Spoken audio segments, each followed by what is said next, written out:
What's up, Region 4? My name is Jeremy Chance. I'm with our Region 4 Communications Committee. We're bringing to you what we're calling our COVID Conversation Series, where we're having brief conversations with some of our colleagues that are open, have already opened their facilities, or in the process of reopening, and what some of their protocols look like, and to try to be a resource for the rest of our committee. So today, we've got our Texas A&M Rec Sports colleagues on the call, and I'll let them go ahead and introduce themselves. How's everybody doing? My name is Oscee Wheatfall. I serve as the Facility Operations Director. My name is Granger. I'm the Assistant Director of Strength and Conditioning. My name is Stephen Opskar. I'm the Personal and Small Group Training Coordinator.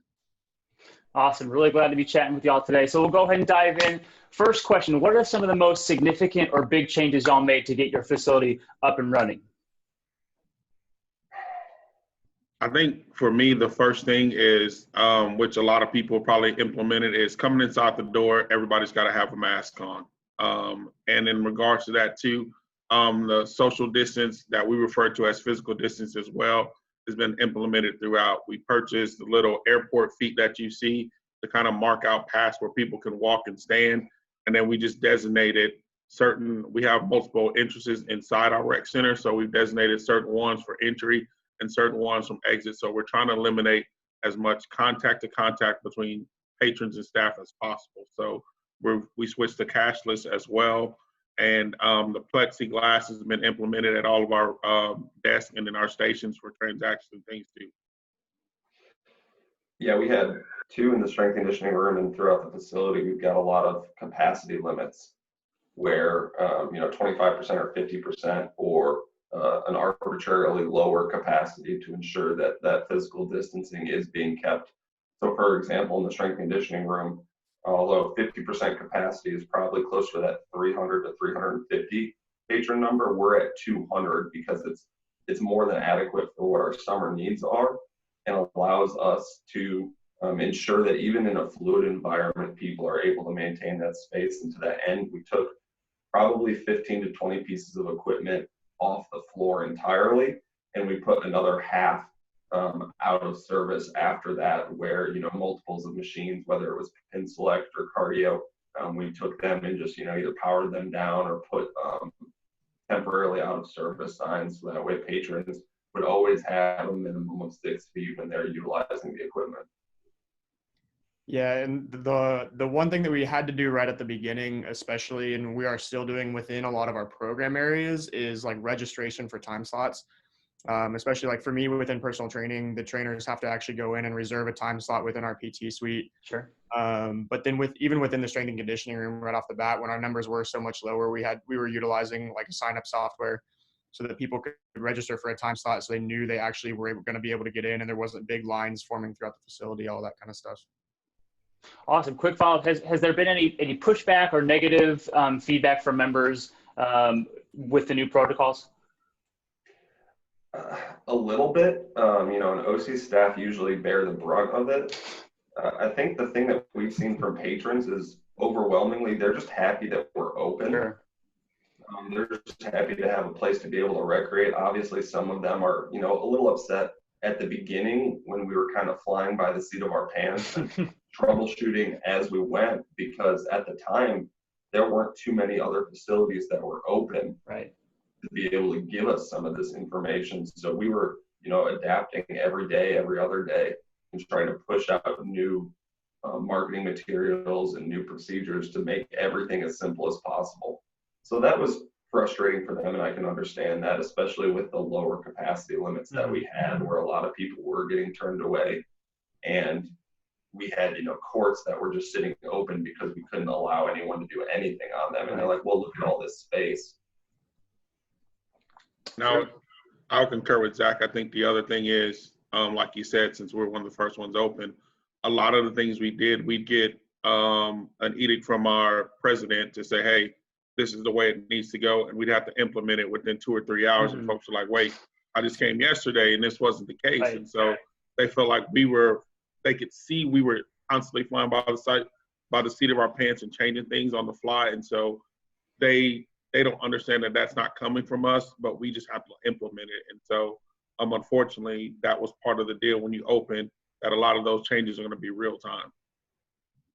Yeah, I think that transitions really well. I mean, that's certainly a challenge. What are some of those other challenges that y'all found as you were preparing to reopen, and then once reopening, some of those challenges that you were kind of living as you're open?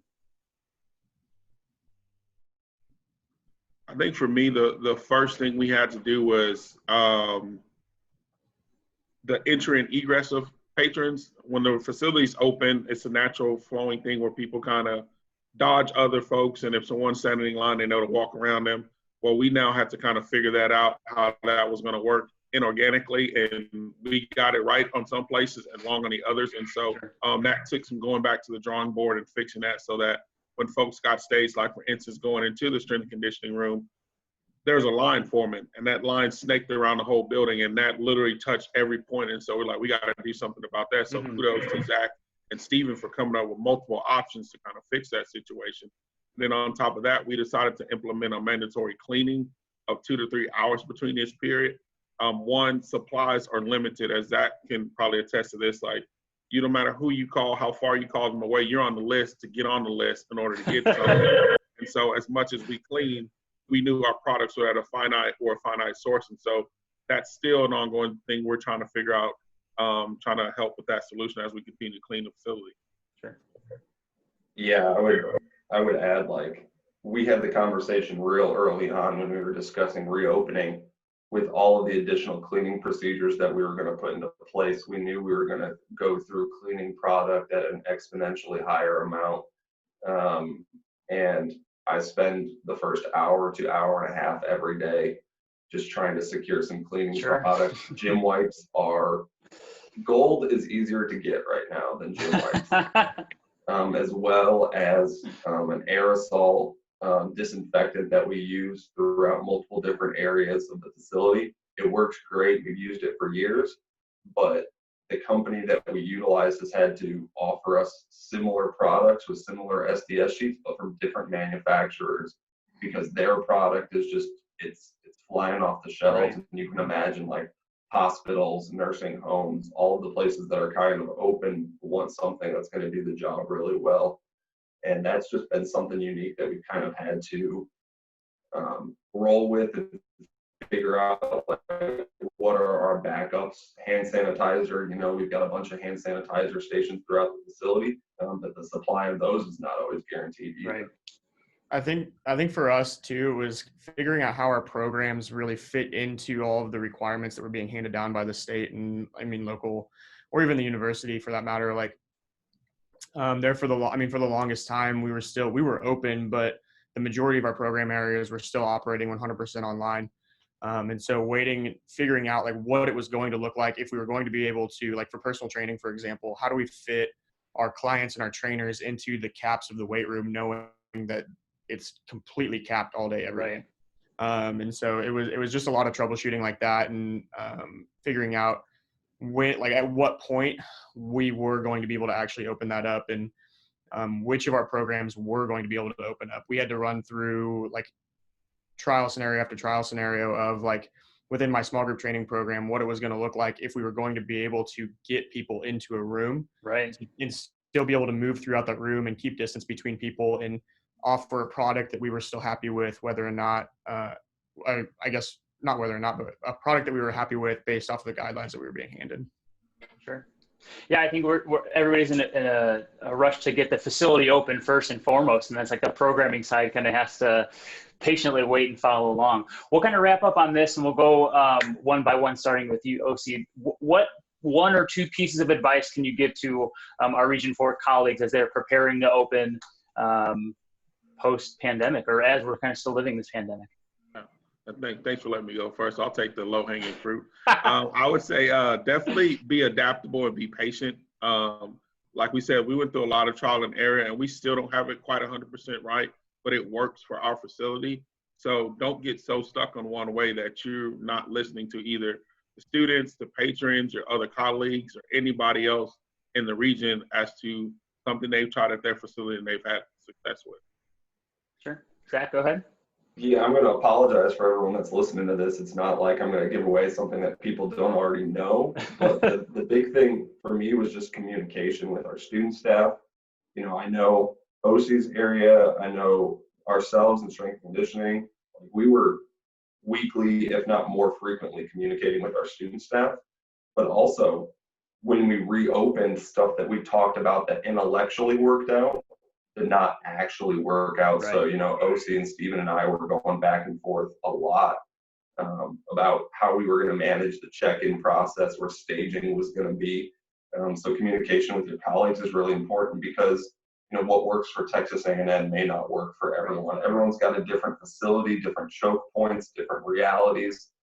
So we were very fortunate that our staff were more than willing to come back in large numbers right away.